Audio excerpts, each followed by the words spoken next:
Hey y'all, Fat Man Outdoors. Hey, if you liked the video, click that like button and click subscribe so that you'll get notifications whenever we post new content. Appreciate you watching. This is the Fat Man. I'm gone. Well guys, I've got the CamoJojo camera set up back in the field. Setup was a breeze.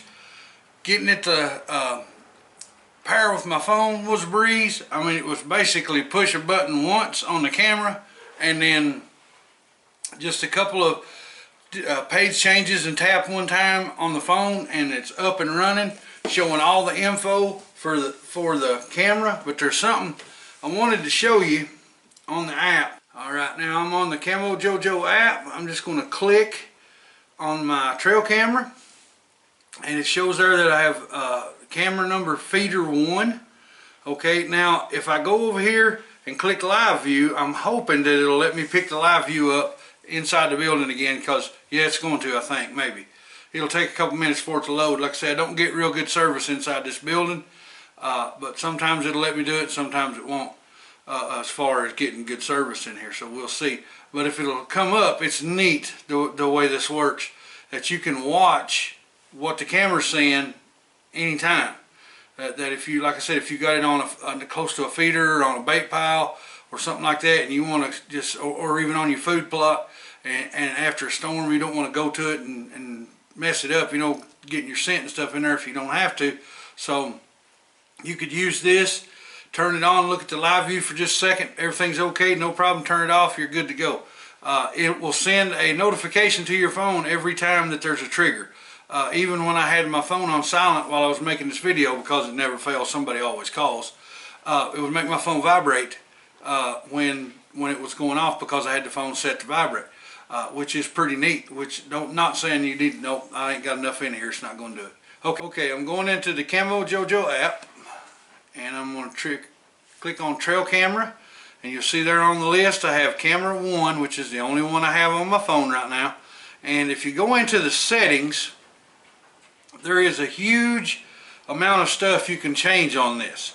Now if you want to use the live view, this one right here, you have to change the work setting to boost in order to use it. If it's on auto, it'll work, but it'll only work for 10 minutes after the last time it was triggered. Then after that you can't turn it on unless the camera's triggered again. On the boost mode, you can turn the live view on anytime. And of course on Eco you can't, it doesn't have it.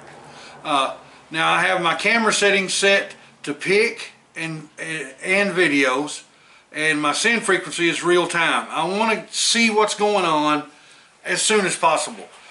You could set it at different settings of how often you want it to send stuff, but I'd rather have it as close to real time as possible.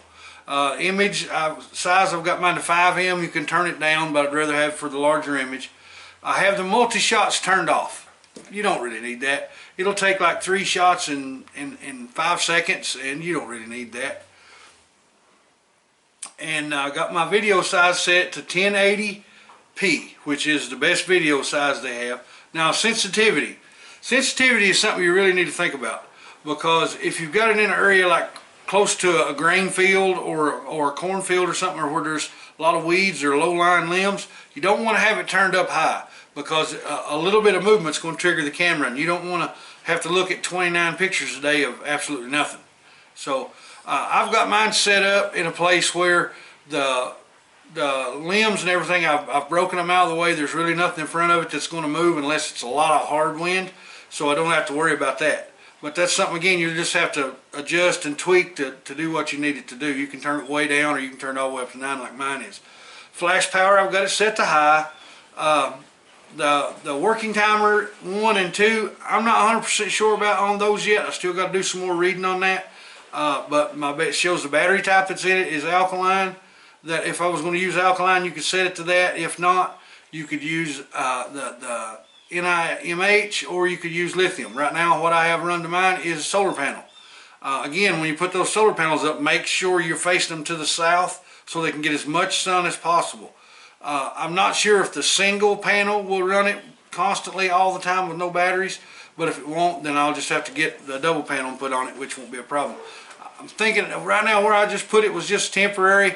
I know where a place is that deer jump the fence a lot, and there's usually some bear activity there. So I just put it there just to try it out for a few days and see how it's going to do. Now, something else that you'd want to look at on here, and a lot of people haven't mentioned this on videos. They mention it briefly, and I don't know why they don't talk more about it. This is the GPS.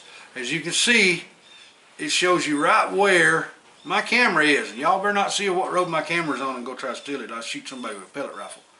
But anyway, no, I won't shoot you with a pellet rifle. I'll sick a dog on you.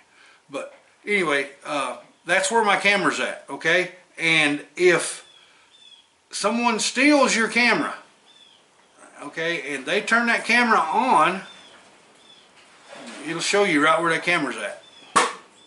So it won't be much good to them if they steal that camera, because if they steal your camera, then you can go right to where they're at and take care of some business. I don't recommend anybody do anything stupid, but that's the whole thing of it, that you can find your camera, okay? Now it's got all kinds of different settings in here, like where I was messing with the camera when I first started it up and everything.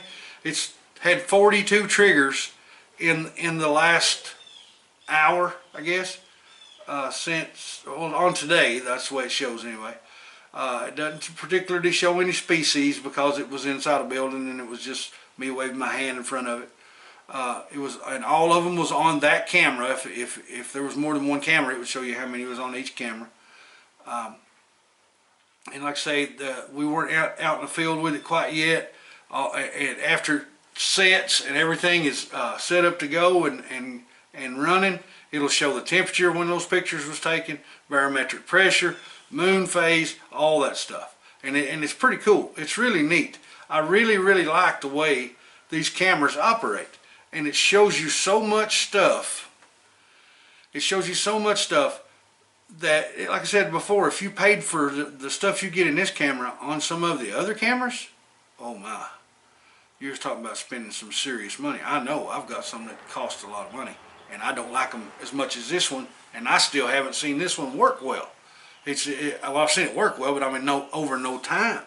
The setup on this thing is so easy. It takes great pictures. I wish I would have kept a couple pictures during the setup, but I'd rather wait till I get some wildlife and I'll show them.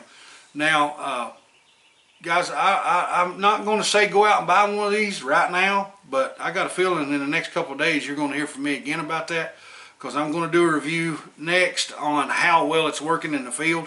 I'm going to give it a few weeks, and then I will come back and show everybody how it's doing and how that solar panel is hanging in there and stuff. And hopefully it works out the way that everybody says it will, because if it does, I'm going to buy me some more cameras. Y'all, this has been a fun video. I was excited to make this video. I've probably made a train wreck out of it because I was really happy to make this video and want to do it really bad.